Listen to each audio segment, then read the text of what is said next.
एक सवाल हम सभी भारतीयों के मन में होता है और वह सवाल यह है कि द्रौपदी का विवाह तो सिर्फ अर्जुन से हुआ था, फिर क्यों उसे पांडवों के साथ रहना पड़ा? क्या है इसके पीछे की कहानी, आइए जानते हैं।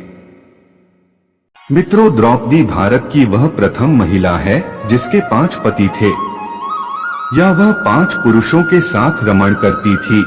लेकिन सबसे बड़ा सवाल यह कि क्या आज के लोग यह समझते हैं कि द्रौपदी ने विवाह तो सिर्फ अर्जुन से ही किया था, तो क्या उसका रिश्ता सभी के साथ नहीं था? पांडवों को 12 वर्ष का वनवास और 1 वर्ष का अज्ञातवास मिला था। इस दौरान 5 पांडव एक कुम्हार के घर में रहा करते थे और भिक्षाटन के माध्यम से अपना जीवन यापन करते थे। ऐसे में भिक्षाटन के दौरान उन्हें द्रौपदी के स्वयंवर की सूचना मिली। एक यंत्र में बड़ी सी मछली घूम रही थी, उसकी आंख में तीर मारना था और वह भी तैलपात्र में उसकी परछाई देखकर। यह भी कि एक नहीं, पूरे 5 तीर मारना थे। अर्जुन ने यह प्रतियोगिता जीत ली। तब जरासंध, शल्य, शिशुपाल तथा दुर्योधन, दुःशासन आदि कौरव भी उपस्थित थे।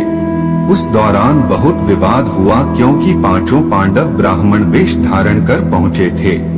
लेकिन श्री कृष्ण के दखल से आखिर द्रौपदी का विवाह हो गया। 5 पांडवों से उसका विवाह कैसे हुआ या 5 पांडवों की वह पत्नी कैसे बन गई, यह बहुत लंबा किस्सा है। कहते हैं कि द्रौपदी अपने पिछले जन्म में बहुत सुंदर युवती थी। सर्वगुण संपन्न होने के कारण उसे योग्य वर नहीं मिल रहा था, इसलिए उसने भगवान शंकर की तपस्या की और तब शंकर जी प्रकट हुए। उस समय द्रौपदी ने हड़बड़ाहट में 5 बार वर मांगे, इसलिए उसे शिवजी के वरदान के कारण इस जन्म में 5 पति प्राप्त हुए। जब भगवान शिव ने द्रौपदी को 5 पति प्राप्त होने का वरदान दिया था, तब वह भी ये जानते थे कि उसे अपने 5 पतियों के साथ पत्नी धर्म निभाने में समस्या होगी। इसीलिए उन्होंने द्रौपदी को ये वरदान भी दिया कि वह प्रतिदिन कन्या भाव यानी कौमार्य को प्राप्त कर लेगी। इसलिए द्रौपदी अपने 5 पतियों को कन्या भाव में ही प्राप्त हुई थी। हालांकि कहा जाता है कि संतान को जन्म देने के लिए भगवान श्री कृष्ण ने उसे ये सुझाव दिया कि हर साल वह पांडवों में से किसी एक के साथ ही समय व्यतीत करे। साथ ही जिस समय वह अपने कक्ष में किसी एक पांडव के साथ हो तो उनके कक्ष में कोई और पांडव प्रवेश न करे। यदि कोई पांडव ऐसा गलती से भी कर लेता है तो उसे 1 वर्ष का देश निकाला भुगतना होगा। माना जाता है कि द्रौपदी, जो 5 पांडवों की पत्नी थी, 1 से 1 साल के समयांतराल के लिए हर पांडव के साथ रहती थी।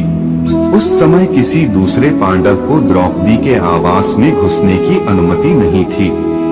इस नियम को तोड़ने वाले को 1 साल तक देश से बाहर रहने का दंड था। एक बार यह दंड अर्जुन को भुगतना भी पड़ा था।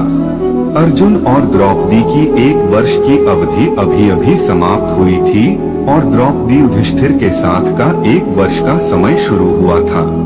अर्जुन भूलवश द्रौपदी के आवास पर ही अपना तीरधनुष भूल आए, पर किसी दुष्ट से ब्राह्मण के पशुओं की रक्षा के लिए उन्हें उसी समय इसकी जरूरत पड़ी। क्षत्रिय धर्म का पालन करने के लिए तीरधनुष लेने के लिए नियम तोड़ते हुए वह द्रौपदी के निवास में घुस गए। उस दौरान द्रौपदी युधिष्ठिर साथ में थे।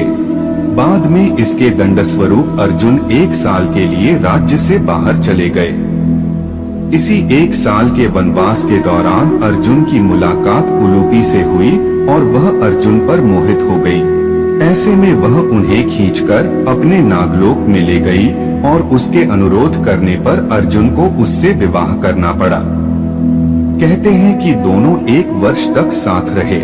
अर्जुन और नागकन्या उलूपी के मिलन से अर्जुन को एक वीरवार पुत्र मिला जिसका नाम इरावान रखा गया।